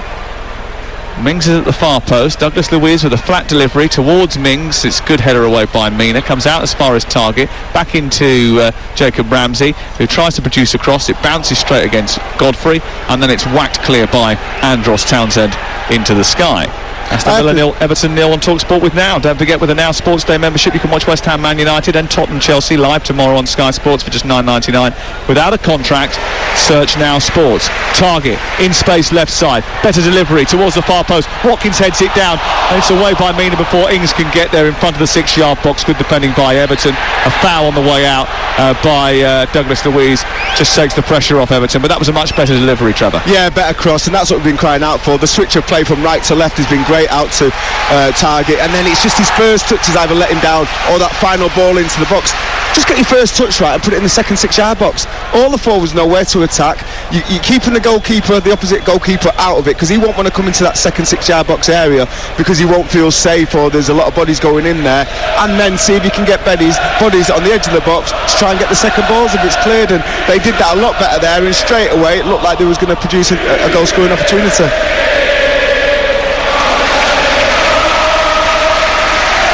You can imagine in a game like this, Jack Grealish, this is his home, the club that he supported as a kid, just making that difference in this game, because it's just lacked that little bit of quality and that little bit of creativity in that final third. Here's Damari Gray trying to get away from the defender. He rolls him. Certainly got pulled back on the edge of the box and can't understand why he hasn't got a foul. Craig Pawson says play on. It was a decent ball up to him. He was being harassed by Konza, who was pulling him all over the place. Damari Gray wanted a free kick. I think he should have got one. Yeah, I think he should have got a foul. Maybe not when it went wrong side of Konza, but certainly as the ball went into him, there's two arms round him, he spun him and then he let go. But I think the damage has already been done, because he stopped that momentum of him running through, and he was never going to get on the end of his pass. That potentially could have been a VAR situation where they looked at that. Still goalless. Here is Yerry Mina. You get the impression the first goal will be important in this game, should there be one. Konza heads it away. Townsend putting pressure on Mings. Mings maybe just left a little bit on Andros Townsend. It's going to be a free kick, and it's about 8 yards back from the edge of the area, within striking range. Yeah, I think it was one there that both players had the right to go to. It's a little bit of a nasty one. Fortunately, Andros Townsend wasn't clearing that ball, because when you hit them and you look like you're kicking the ball hard and someone comes over the top and you kick the bottom of their studs, that can be a painful one. Luckily, he was just flicking it around the corner, so that impact wouldn't have been as sore. Certainly a foul, though. I think he was a little bit late, Tyrone Mings, and the fact that his studs were up as he did so, I thought was going to generate maybe even more punishment than he got. But it is a free kick on the edge of the area. Well, not on the edge of the area, 6-7 yards. They've rolled it back even further now. There's that 10 yards back from the edge of the area. It was a lot closer when the incident happened. Allen and Townsend standing over it, and Andros Townsend, whose mum put together a whole raft of his goals prior to the game against Burnley on Monday night, and then he scored an absolute rasper, has got his confidence up, and I think he fancies hitting this one left-footed as well. Yeah, we've seen him score great goals. He's a scorer of brilliant goals. He's scored some unbelievable goals in his time, and this I wouldn't say is outside his distance. Well, it's a perpendicular 90-degree run-up. He hits it left-footed into the wall, and it comes straight out towards the halfway line. He scurries back to try and keep it in play and keep Everton in possession. He does that by getting it back to his goalkeeper. It wasn't the best effort. Maybe they need a set-piece coach like Aston Villa. Yeah, I mean, but we've only seen that on one occasion, midway through the first half, where it really did look lively. I don't think they'll try that one again, because it probably wouldn't work, but that can be the difference. Opportunities being created, and if you take that opportunity, that might end up being the 1-0 that you need. Here come Aston Villa with Douglas Luiz down the right. The two number 6s, Allan, and number 6 of Aston Villa, Douglas Luiz, end up colliding. The ball breaks down and Damari Gray's got it again. Lovely little trick to try and get away from Tuanzebe, and Tuanzebe dragged him back. That's going to be a free kick right on the touchline in front of the Aston Villa technical area. Yeah, that's such clever play, I've got to say, by Demarai Gray. You know, he anticipates Nkamba's first touch, he gets his body in the way, shields it so he can't get there first. He's now in charge of that situation, looks like he's going to play it inside, and a little Cruyff down the line just to do and win the free kick. And free kick, 10 yards inside the Villa half on the left hand side, and Lucas Digne's on the ball. Yeah, and it's still goalless, and we're looking for our first goal on Game Day exclusive tonight. Here is Digne clipping it high into the air, looping towards the back post. Keane doesn't get on the end of it. It goes through to Townsend, whose cross is so big, too big. It clears the penalty area. Its actual first bounce is just outside the box on this near side. The left as Everton look at it, and it's harmless for the Aston Villa defence. Away to our left-hand side, Emi Martinez has it again. This is Talk Sport. Yeah, just a little bit of lack of composure and quality in that final third. Defences are certainly on top, and they're making sure that nothing is given away cheaply, and to make sure that both forwards, whether it's the Aston Villa forwards, if they create something, they have to earn it, and same for the Everton forwards. Here is Tuanzebe to Konza on the right-hand side, into Cash.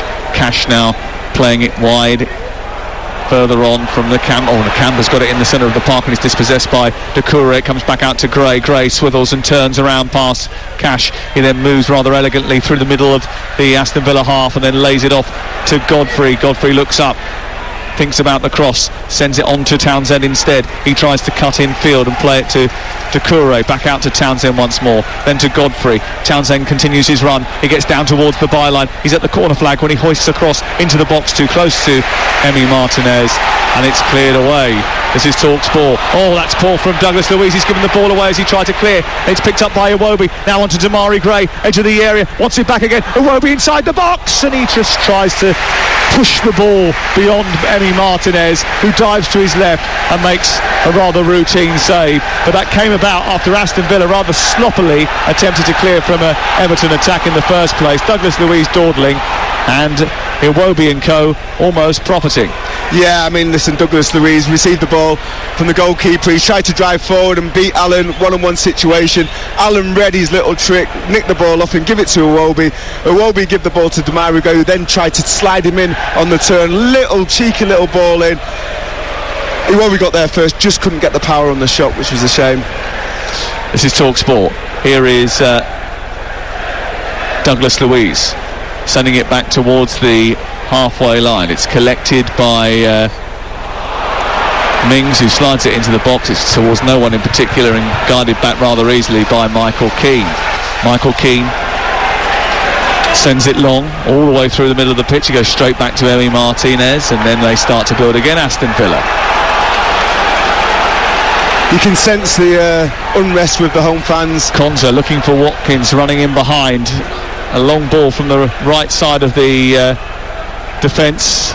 Watkins doesn't reach it, Keane does. Nakamba picks up the loose ball, plays it towards the left, and again Everton with everyone behind the ball as Aston Villa try to come forward, and then there was a late challenge by Godfrey on target which generates a free kick, and we'll get another one of those set pieces. Yeah, good first touch this time from Target on that left hand side.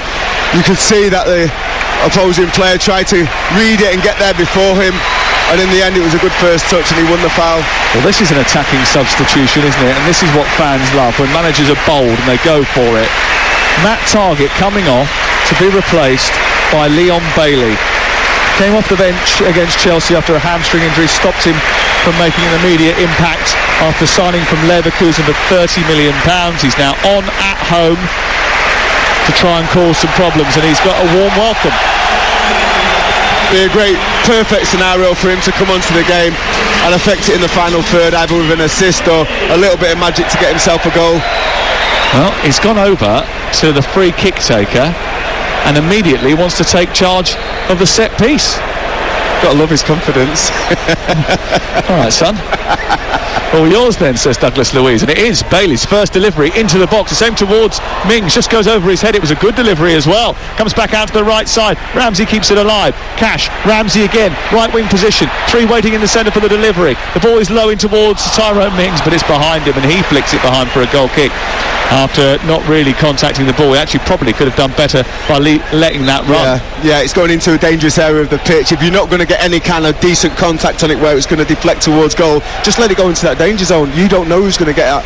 And I think by looking at the teammates around him, there was a little bit of information, and he should have let that one go. Austin McPhee is the set-piece coach, who's the long-haired Viking-looking fellow that you might see. I was wondering who that was. Loitering around behind Dean Smith. He is a Scotsman, and he's previously worked at St Mirren and Hearts. In his homeland, he worked with Mexico and Northern Ireland. You might have seen him on the touchline with the Northern Ireland team. I think he worked with Michael O'Neill for a while. And he also worked with FC Midtjylland in Denmark, a club which is owned by Matthew Benham, who used to be at Brentford. Of course, Dean Smith, a former Brentford manager as well. Listen, I think if it's going to give you that 1%, 2%, you know, maybe 5-6 goals extra a season, it's absolutely worth it. Well, we've had no goals so far. We've played 63 minutes. We've had some big incidents. Look at Damari Gray. He's just gone off like a sprinter down the left-hand side, and no one's paying any attention. Yeah, Alan was on the ball though. I mean, I'm not saying he's limited with his passing, but I think he's more of a defensive-minded player, and he didn't want to just try that in case he was offside. But great alertness there for Damari Gray. You know, when the ball goes dead, can you come alive? And he did that superbly, but was ignored. Iwobi down the right for Everton, trying to turn and twist past Tuanzebe. Tuanzebe sticks close to him. He's right by the touchline on the far side. Mings again, I think, has been very good today. Intervenes, manages to get it clear, comes back out to the left-hand side, and now it's with Luca Digne onto Gray. Gray just patrols centrally, picked up by Andre Gomez, who's just come off the bench during that last stoppage, and it goes behind and away for a goal kick away to our left-hand side. You're listening to Talk Sport. I think again you've got to give credit to the defences. You know, the positional play, there's no mistakes. They're communicating really well. No diving in, you know, giving stupid free kicks away unnecessarily. I think they've looked really organised out of possession, and the forwards haven't had the answers to break them down up until now.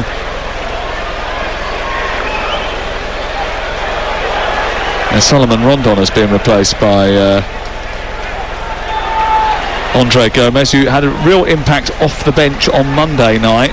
Slightly different change, this one, in that it changes the team shape a little bit, and they're going to need one of the wing players to come up with a bit of magic. Here's Townsend, who can do that. Left-footed into the area, picks out Damari Gray, who's on the edge of the box. Right-footed curler towards the far post. It's only narrowly wide from Damari Gray, and the best chance that Everton have fashioned all afternoon.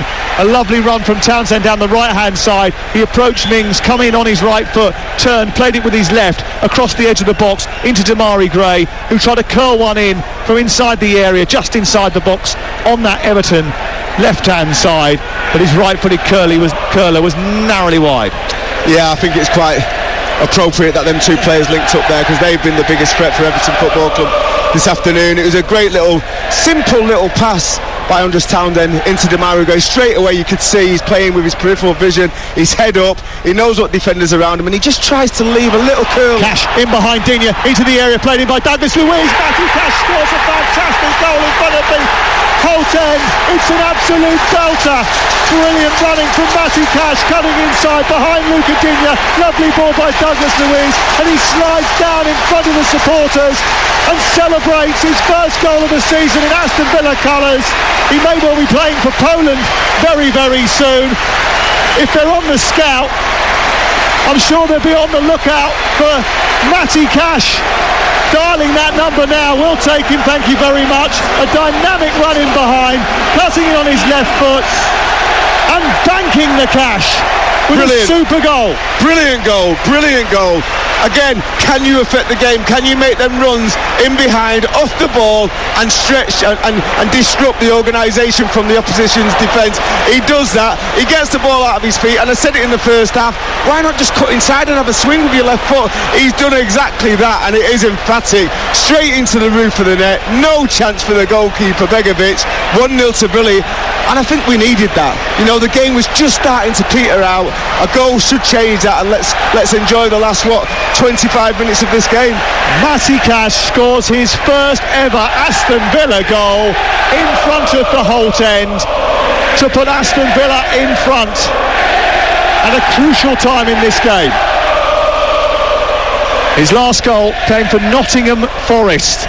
That's how long ago it was, when he was playing in the Championship. That was against West Bromwich Albion in February 2020. That will seem a long time ago. That moment will last a lifetime. Yeah, I mean, listen, he's made that step up to the Premier League from the Championship, and he's never looked back, has he? He's improved year on year.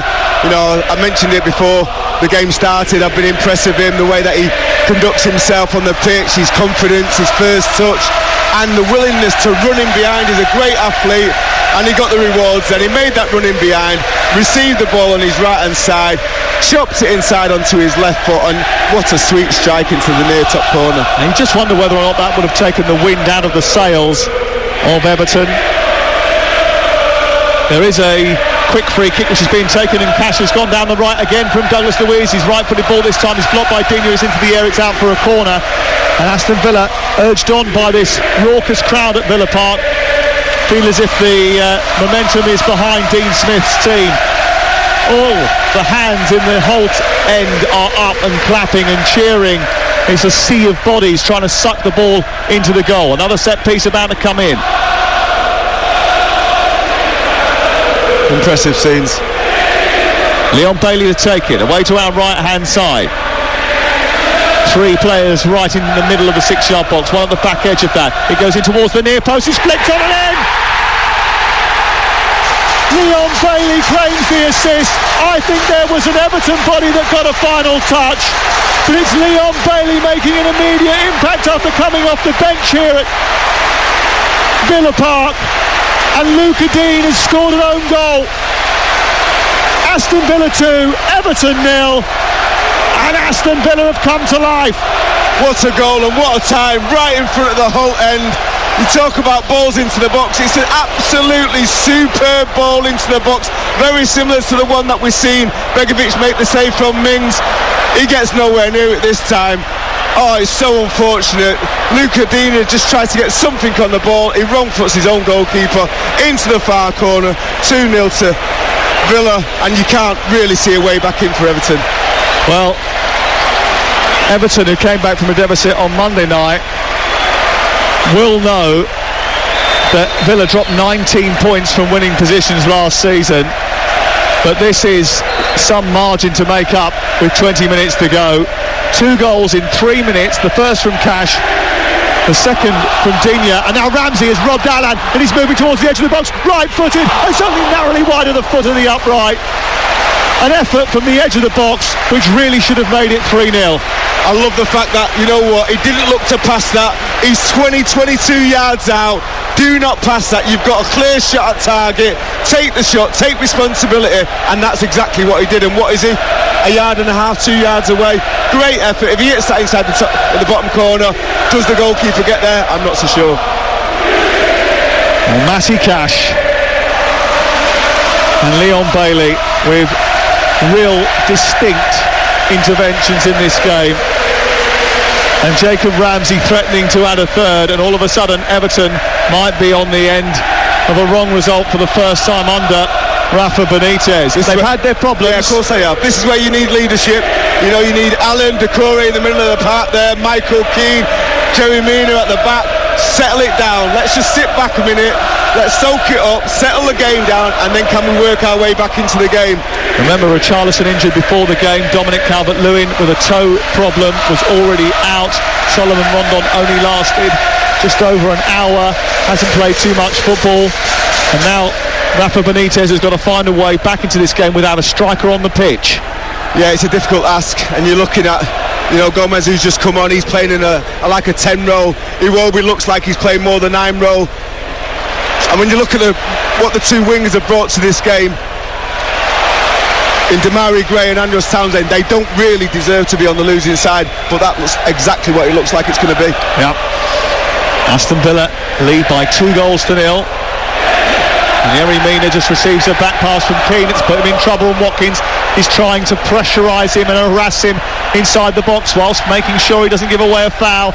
And they've pressed really high up the pitch. They've won the ball back high up the pitch. Nakamba, after good work from Mings, now on towards the left, and Bailey, who's come on like a real live wire. He's now darting down the left, outpacing Mina, outpacing another defender, Keane, dragged to the floor, free kick. Wow, he's got that pace, hasn't he? He's got that pace down the left-hand side. Electric. Great turn of pace. I mean, I wouldn't say he's arrogant, but he's got a lot of self-belief, hasn't he? As soon as he came on, he took the free kick. He had no right to take that. He's probably not even warmed up properly, and he has affected the game with that confidence for Villa. It must be a great sight, because he's been here for a minute and he's not really been able to affect it that much for Aston Villa. But for the home fans, what they've seen since he came onto the pitch, 15 minutes ago, been nothing short of brilliant. He set the goal up for the own goal. Great in-swinging corner. He's affected the game, and that's exactly what you want from a substitute. Anthony Gordon coming on, only appearance since January when he came off the bench on the opening day. 20 years of age, attacking midfielder, has just come on for Alan. Everton know that they are behind the 8 ball here and need to do something about this deficit. 2-0 the score to Aston Villa. In front of the whole 10, they have a free kick which will be taken by Douglas Luiz. It's almost like a short hockey corner, and he'll hit this right-footed towards the near post, and it hits the roof of the net. It lands on the roof of the net. I think there was one or two, including maybe Trevor Sinclair, who sprung up rather excitedly alongside me and that thought that might be going in. I thought it did. I seen the net ripple, but it was the top of the net and not from underside the crossbar. Great effort though, really good trajectory of the cross. Great changes from Dean Smith. Oh, I mentioned prior to kick off to Faye Carruthers, I think the resources they've got at Aston Villa now are excellent. I mean, you look at the bench, the strength of the bench, and the bench has made a difference here today. Yeah. Konza has it just in front of the halfway line. Conversely, you look at Everton's bench. I mean, they're suffering, I know, with FFP, etc., etc. They spent a lot of money in the last couple of years and weren't able to bring in too many players this summer. But because of the injuries as well, their squad looks incredibly light. Yeah, and James not being available. Obviously, Dominic Calvert-Lewin, that's the one. You know, if he's in the team, these seem to tick.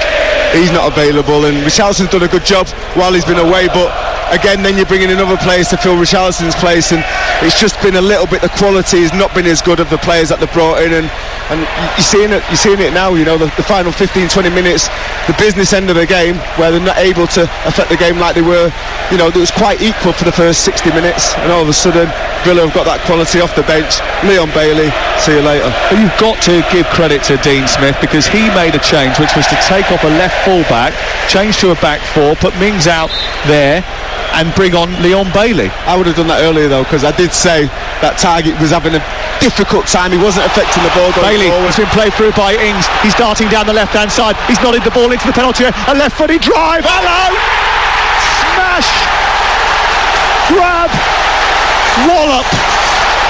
What a finish from Leon Bailey. The Jamaican star runs over to the corner flag, celebrates with his teammates, pays tribute to a fallen friend in Steffi Gregg. He unveils a t-shirt with her name on, a Jamaican influencer, a friend of his. He celebrates with his Aston Villa teammates. An absolutely wonderful goal. Played out by Ings, nodded into the penalty area by Leon Bailey. It bounced up in front of him and he smashed it left-footed beyond the goalkeeper Asmir Begovic, and it's Aston Villa 3, Everton 0. I mean, talk about the perfect scenario. A through ball, he looks so nonchalant, he heads the ball forward because he's so confident that he's going to get to the next ball first. He gets his head down with his left foot, rifles his laces into the top corner through Begovic at the Hull end. Talk about guaranteeing yourself to be a fan's favourite at Aston Villa. I think we've just seen it there. What a brilliant finish, and the way that he's come on and affected this game has been outstanding. Welcome to Villa Park, Leon Bailey. He returned as a substitute last week. He missed 3 games with a hamstring injuries.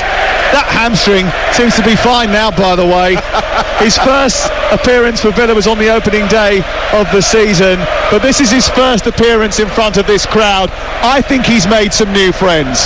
Yeah, and talk about polar opposites. The way that Everton ended the game against Burnley, they're on the receiving end now, and Villa are the team that are taking it to them. And unfortunately, they've not been able to answer the questions, and that's why we're seeing ourselves with a 3-0 home lead.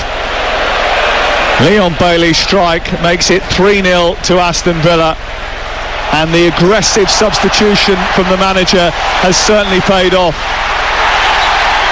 Ball given away by Douglas Luiz, although illegally won by Andre Gomez, so a free kick. I think both of us already had a conversation before, and you said to me, Leon Bailey's made a quiet start. By the way, Godfrey, he's just shown him a pair of heels. He is so quick. I think Godfrey will be thinking, I'm glad he didn't come on earlier, because he is so quick. Well, he's certainly made an impact now. The Premier League has a new start, and Leon Bailey will certainly have endeared himself to the Villa support, but also I'm sure that there'll be a lot of people watching this game and they thought, wow, because that was an absolute brilliant goal, well taken. The hook by Ings, the little header, you all dream of doing that when you play down the park, don't you? Yeah. You know, you nod the ball on into your own path, you run onto it. I remember Waddle doing it many years ago, and then smashing it beyond the goalkeeper.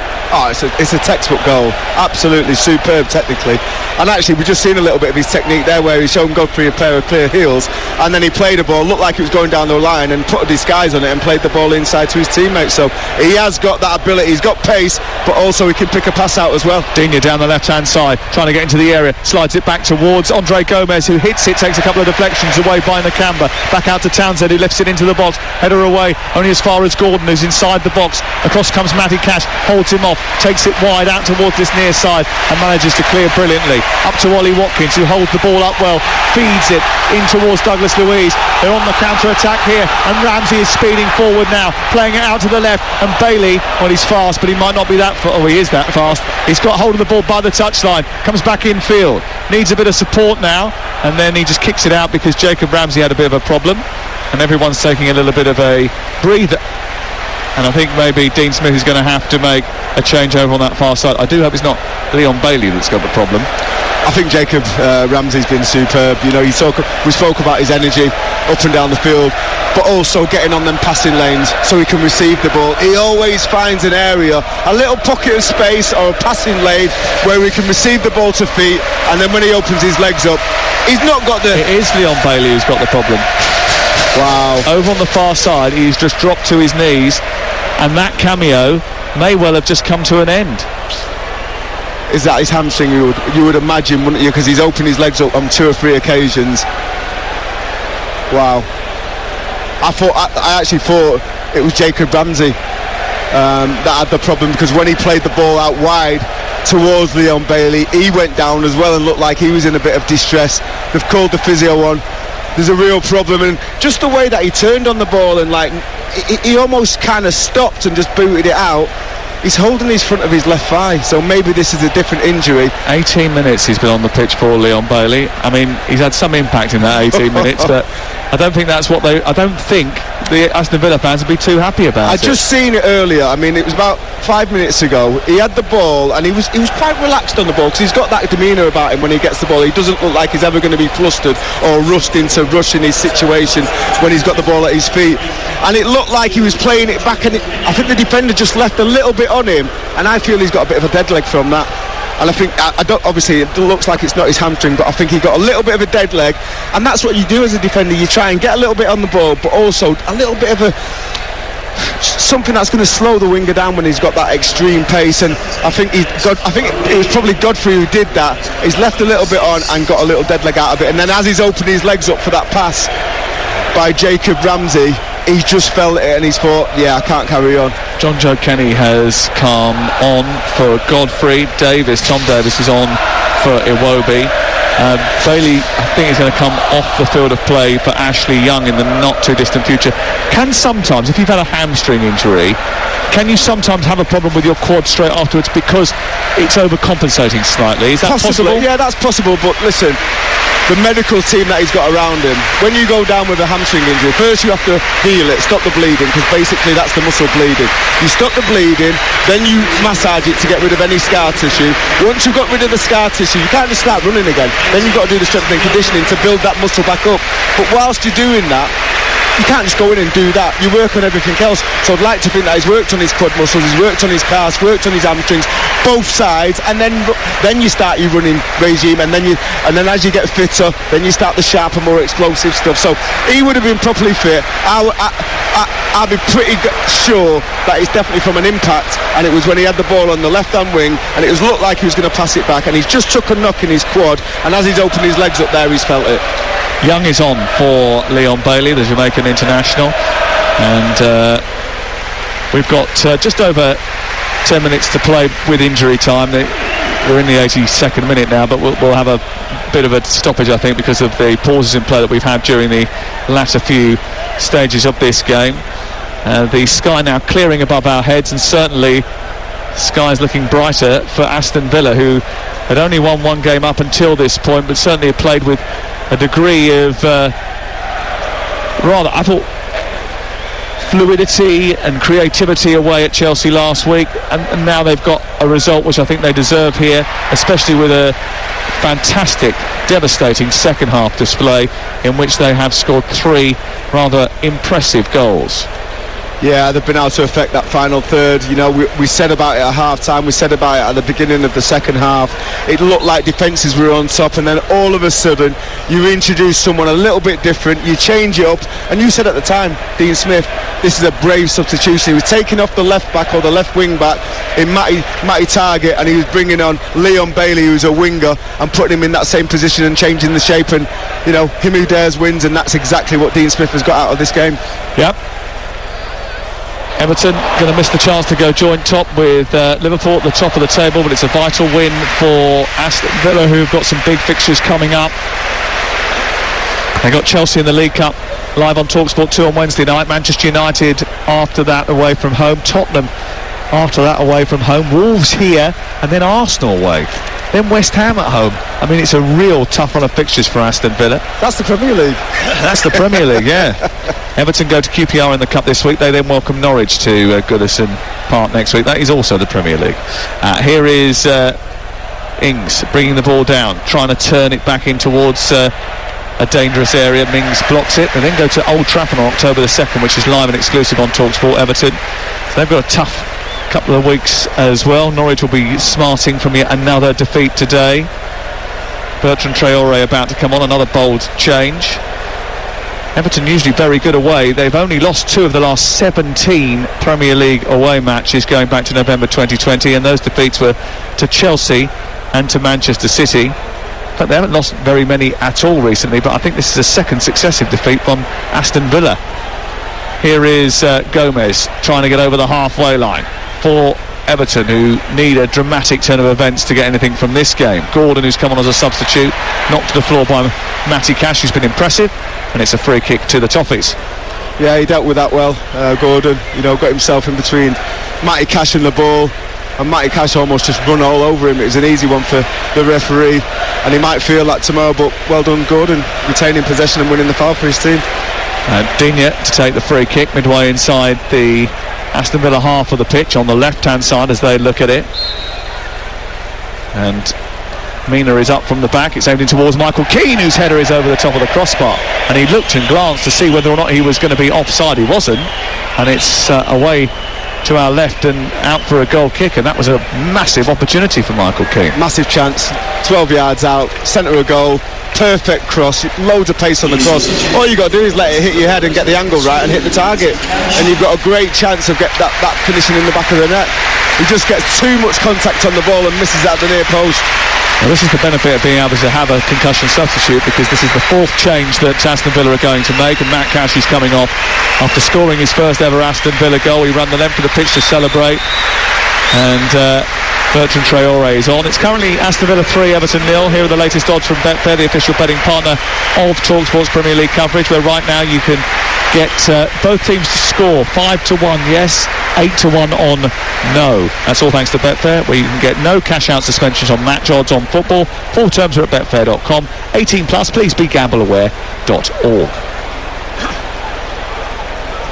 Bertrand Traore on, another one who can have an impact, and he's going up for a header with Keane and winning it immediately from Emi Martinez's clearance. We've got 5 minutes of normal time to play here on Talk Sport under the milky grey skies of Birmingham, where Aston Villa have taken full advantage of Everton's troubles with injury and lead by 3-0. You can't have any sort of negatives to say about Aston Villa since they've been promoted. They've certainly had a go in the transfer market since they've come up from the Championship. They didn't settle for just survival. That was the job in the first season. They've splashed 350 million quid on transfers since promotion. 12 players signed for 15 million plus.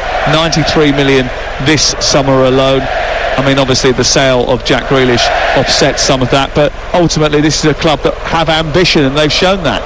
Yeah, and I think, you can throw money at players and recruitment and think, but the players that have come in, you look at Emi Martinez, one of the best goalies in the Premier League. You're talking Ollie Watkins there, he's now an England international. So the level, Danny Ings, England international, the quality of the players that they're bringing in.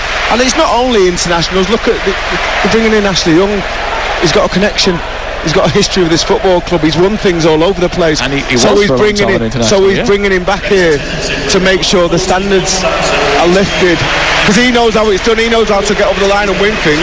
So he's brought that experience in. And then again, we mentioned it earlier, Leon Bailey. I mean, what an introduction! And if that 18-minute cameo, if that's anything to go by, the whole end will not stop singing his name, because that was sensational. Yeah, as long as he can stay fit. 41,888 here inside this great stadium. Majestic, beautiful, so much history here.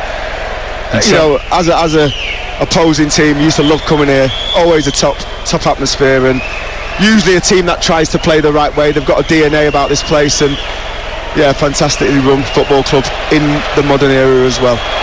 Begovic clears it out towards the far side, taken down by Ashley Young, who tries to nudge it into Danny Ings' path. Mina will go across there and get there first. It goes out of play. It's away for a goal kick. 3-0 to Aston Villa on Talk Sport with WeBuyAnyCar.com. Get a quote in 60 seconds at WeBuyAnyCar.com. Remember, straight after us, you can hear from the former Aston Villa forward himself, winger, forward, depending on what mood he was in, and he was certainly going to be in a good mood tonight. Gabby Agbonlahor. 08717223344 is the number to call. Get your calls in, have your say on national radio tonight, right the way up until 10 o'clock. Gabby will be gobby, I promise you. 100%. Rightly so as well. It's been a great second half performance from Aston Villa. He's got a lot to wax lyrical over, hasn't he? Yeah, it was like, listen, it was nip and tuck. It was 50-50 first half. They had a bit more possession, but chances created were minimal by both teams. And then second half, they've come out and shown that little bit of extra class in the final third. And everyone wants the ball now. It's easy to judge them now, but when it was difficult, they were the one who made the brave changes. Dean Smith is the one who made that tactical change and that change of formation, and they've been rewarded for that massively. And Rafa, who sort of laid more ground with the Everton fans this week by sort of attending a fans forum for over an hour. He's been sort of heartened by and reassured by the support that he's got when he's met Everton fans in person. It's all obviously a difficult situation, a situation made a lot more difficult by the absences of Jordan Pickford, Richarlison, Dominic Calvert-Lewin, Seamus Coleman today, and that just has sort of underscored the fact that his squad is lighter than he would like, I think.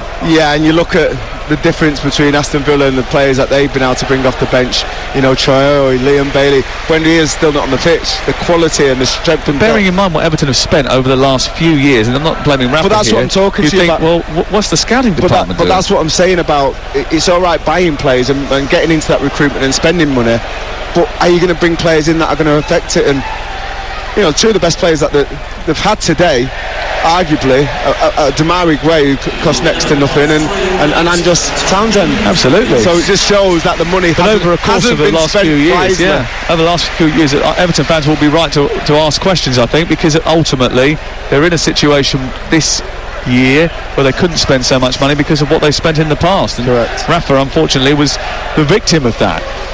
There's going to be 3 added minutes at the end of the 90. I think the officials are being a little bit kind to Aston Villa there, to Everton there, knowing that they don't want to prolong the agony for much longer. The poor old Everton fans have already started to leave to try and get up the M6 as quick as they possibly can. I think they realise, look at, you know, they're educated fans as well, Everton. They realise how lacking their squad is in quality, and the ones that have stayed behind will expect the players to go over there, and they'll still show their support for the players because they know they've been up against it today. Absolutely. Aston Villa haven't gone the first 3 Premier League home games of the season unbeaten in 10 seasons. They're going to do that now, and they're going to go up to 10th in the Premier League with 7 points from 5 games. Everton will have 10 points from 5 games, the same as Manchester City, who drew today against Southampton. Here is Bertrand Traoré, just skipping past Doucouré beautifully onto Ramsey. Ramsey runs towards the left-hand side. And he pushes the ball into the path of Watkins, who tries to strike, takes a little deflection, goes over the top of the crossbar, and it's out for another Aston Villa corner. Yeah, and the Everton players will be just praying that Craig Pawson blows the whistle, because this is the scenario you don't want to find yourself in, where you're against a physical, quick, technical side that everyone wants the ball. They're all confident. You know, that little bit of play there by Ramsey, who, by the way, was there when there was a bit of jeopardy. He put himself there. You know, he was making runs, he was getting on the ball. So I wouldn't say he's a showboat or a fair weather player, but everyone wants the ball now. Even the players that might not have really wanted it early on when there was a bit of jeopardy in this game. Here's the corner to be taken on the far side. No one in a rush in Aston Villa colours. They get it to the edge of the box. There's too much space for Bertrand Traoré, who hits it, takes a deflection, bounces out towards this near side, the right. We're into the final minute of added time. Ings now taking it towards the touchline, keeps hold of the ball well, tries to turn, place it against Doucouré. It's an Aston Villa throw down by the corner flag, and they're taking their time to get over the line, but when they do, you can imagine the roof is going to come off this place. A first opportunity to celebrate here this season. A little flick round the corner into Watkins, back to Traoré, edge of the area, tries a shot left-footed. Oh, it wasn't the best of clearances, comes back out to Nakamba after the shot was initially blocked. He turns it back to Bertrand Traoré, takes it on again, causing problems, skipping inside. Doucouré follows him, gets a tackle in, but Ashley Young wins it back again. Then Andre Gomez picks it up, and that's the end of a really good 90 minutes of football.